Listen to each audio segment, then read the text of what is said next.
வணக்கம். இன்னைக்கு நம்ம எத பத்தி பார்க்க போறோம் அப்படின்னு பார்த்தீங்கன்னா Redux டூல் கிட்ட எப்படி ஒரு React அப்ளிகேஷனோட இன்டகிரேட் பண்றது அப்படின்றத பத்தி தான் பார்க்க போறோம். நேரா கோட் பண்ணி பார்த்துடலாம். கோட் அடிச்சு பார்த்துடலாமா? ஃபர்ஸ்ட் விஷயம் என்ன அப்படின்னு பார்த்தீங்கன்னா, நம்ம Redux ஸ்டோர் Reactஓட இன்டகிரேட் பண்ணணும். அத எப்படி Reactஓட இன்டகிரேட் பண்றது அப்படின்னு பார்த்தீங்கன்னா, நமக்கு அப்பதான் புரொவைடர்ன்னு சொல்லிட்டு ஒரு விஷயம் வரும். இந்த புரொவைடர்ன்றத எங்கேயோ பார்த்திருக்கோமே அப்படின்னு யோசிச்சீங்க அப்படின்னா, கன்டெக்ஸ்ட் APIல நம்ம பார்த்திருப்போம். அதுக்காக தான் சொல்றது. நான் இதுக்கு முன்னாடி போட்ட வீடியோஸ் எல்லாத்தையுமே நீங்க பார்த்துட்டு வந்தீங்க அப்டின்னா, உங்களுக்கு ஒரு பெட்டரான ஒரு அண்டர்ஸ்டாண்டிங் வரும். நான் அதனால தான் ஒவ்வொரு வீடியோவுமே இதுக்கு முன்னாடி இதெல்லாம் இருக்கும். இதோட டிபெண்டன்சிஸ்லாம் இருக்கும் அப்டின்றதுனால தான் நான் அதெல்லாம் ஃபர்ஸ்ட்டு போட்டுட்டு இத போடுறேன். நீங்க பார்க்கல அப்டின்னா, இப்போ ஒண்ணும் இல்ல. நீங்க மறக்காம அத செக் பண்ணி பார்த்துட்டு வாங்க. நான் ஐ பட்டன்லயும் அத குடுக்குறேன். நம்ம புரொவைடர ராப் பண்ணணும். இந்த புரொவைடர்ன்றது என்ன அப்டின்னா, ஒரு ஹையர் ஆர்டர் காம்போனன்ட் அப்படின்ற மாரி சொல்லலாம். இது என்ன பண்ணும் அப்படின்னா, நம்மளோட மொத்த அப்ளிகேஷனையும் ராப் பண்ணிரும். நான் இதுக்குள்ள என்ன போட்டாலும், அது அதோட இதுவாயிடும். அதோட இதுவாயிடும் அப்படின்னா, எப்படி சொல்றேன் அப்படின்னா, ஆ இப்ப நான் ஒரு ஒரு இடத்துல நான் இப்ப app.jsன்னு சொல்லி ஒரு ஃபைல் இருக்கு. அதே மாரி login.jsன்னு சொல்லி ஒரு ஃபைல் இருக்கலாம். லாகின் பண்ணோன தான் ஆப்க்குள்ள வரணுன்ற மாரி நான் ஒரு கண்டிஷன் எழுதியிருக்கேன்னு வச்சுக்கோங்களேன். என்ன இந்த மொத்த ஆப்பையுமே இது பண்ணிட்டேன் அப்படின்னா, இந்த ஆப்க்குள்ள என்னென்னலாம் ரவுட்ஸ் இருக்கோ, அது எல்லாத்துக்குமே என்னால டேட்டா பாஸ் பண்ண முடியும். பேசிக்கா ஒரு குளோபல் லேயர் மாரி.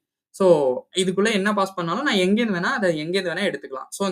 அதுதான் இந்த கண்டிஷன் புரொவைடர்ன்றது.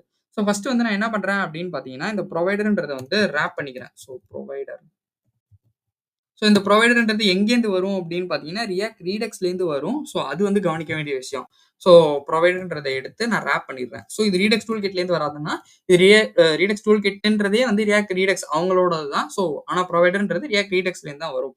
இந்த புரொவைடருக்குள்ள நம்ம என்ன பண்ணணும் அப்படின்னு பார்த்தீங்கன்னா, ஸ்டோர்ன்னு சொல்லி ஒரு விஷயம் இருக்கும். நீங்க டைப் பண்ணோனே தெரியும். இந்த ஸ்டோர்க்குள்ள என்ன பண்றேன் அப்படின்னு பார்த்தீங்கன்னா, நம்மளோட ஸ்டோர போட்டுக்கிறேன். இந்த நம்மளோட ஸ்டோர் எங்கேருந்து வருது அப்படின்னு பார்த்தீங்கன்னா, இங்க நம்ம கிரியேட் பண்ணி வச்சிருக்கோம்ல. அது இங்க ஆட்டோமேட்டிக்கா இம்போர்ட் ஆயிடுச்சு. ஸ்டோர்ன்றது. ஃபர்ஸ்ட் விஷயம் இத பண்ணி முடிச்சாச்சு. இதுதான் நான் ஆல்ரெடி சொன்ன மாரி இந்த புரொவைடர்ன்றது என்ன அப்டின்னா, நம்ம Redux ஸ்டோர் எல்லா இடத்துக்குமே அவைலபிளா இருக்கணும். எவ்ளோ நெஸ்டட் காம்போனன்ட்ஸா இருந்தாலும். இந்த nested components actually prop drilling சொல்லி ஒரு இஷ்யூ இருக்கும். அத சால்வ் பண்றதுக்காக கொண்டு வந்தது தான் இந்த state management, context API, Redux, so just இந்த மாரி நெறைய மொபெக்ஸ், இந்த மாரி நெறைய இருக்கு. இது எல்லாத்தையுமே நம்ம பார்க்கணும். ஆனா React Redux ரொம்ப ஒரு Redux ஒரு பாப்புலரான விஷயம்ன்றதுனால நம்ம அத பார்த்துட்டு இருக்கோம்.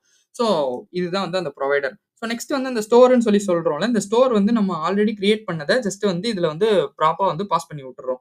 இதனால என்ன ஆகும் அப்படின்னு பார்த்தீங்கன்னா, என்னோட என்டயர் அப்ளிகேஷனுமே இது என்ன Redux நான் எத்தன ஸ்லைஸ் கிரியேட் பண்ணி அத இம்போர்ட் பண்ணாலும் சரி, அது நமக்கு ஒர்க் ஆக ஆரம்பிச்சுரும். இவ்வளவுதான் விஷயம். இதுலயே நெறைய அக்சஸ் பண்ற மாரிலாம் இருக்கு. அக்சஸ் பண்றதுன்னா எப்படி சொல்றேன் அப்படின்னா, நம்ம யூஸ் செலக்டர்ன்னு சொல்லி ஒரு விஷயம் இருக்கு. யூஸ் செலக்டர் என்ன பண்ணும் அப்படின்னா, நம்ம புல் பண்ணிக்கலாம். எங்க ஏதாவது வேல்யூஸ் வேணும் அப்படின்னா, நான் அத புல் பண்ணிக்கலாம். அதே மாரி டிஸ்பேட்ச்ன்னு சொல்லி ஒண்ணு இருக்கு. நான் ஏதாவது வேல்யூஸ் வேணும்னா, நான் அத ஷூட்டும் பண்ணிக்கலாம். இதுக்கு என்னோட ரெட்யூசர்ஸ்க்கு சரி, ஸ்லைஸ்க்கும் சரி. இதெல்லாம் எப்படி பண்றது அப்படின்றத நம்ம நெக்ஸ்ட் வீடியோல பார்ப்போம். இந்த வீடியோ உங்களுக்கு பிடிச்சிருந்தா மறக்காம லைக் பண்ணுங்க, ஷேர் பண்ணுங்க, சப்ஸ்கிரைப் பண்ண மறந்துடாதீங்க. ஏதாச்சும் டவுட் இருந்துச்சு அப்படின்னா நீங்க கமெண்ட் பண்ணுங்க. நான் உங்களுக்கு கண்டிப்பா ரிப்ளை பண்றேன். தேங்க் யூ ஃபார் வாட்சிங் திஸ் வீடியோ.